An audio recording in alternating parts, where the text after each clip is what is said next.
车库门突然关不了了，我这样摁一下，它就不管用了。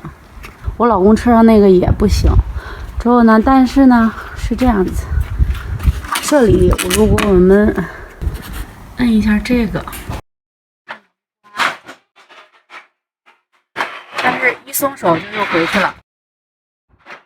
看到没？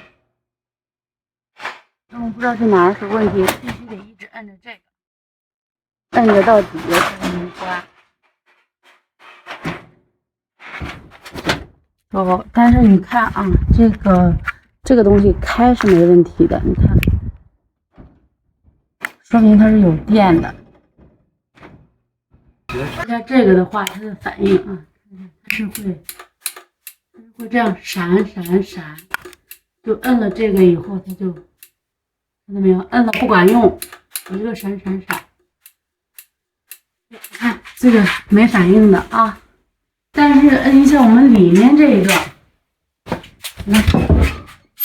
摁一下这个，你看，按这个就能关了。但是如果我这边一松手，它又停了。一直要摁着，看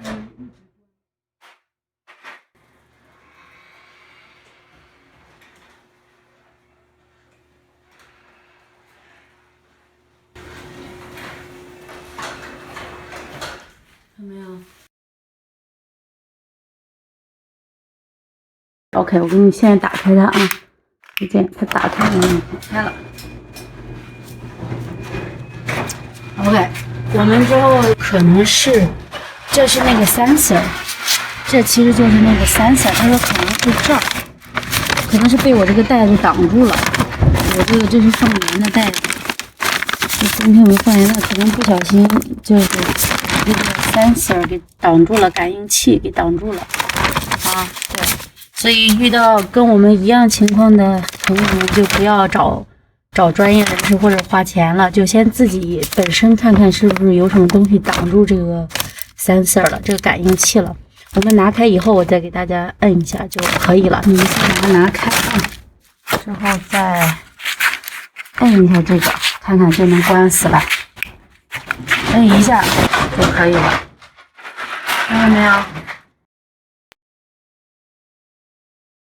就很容易的解决了。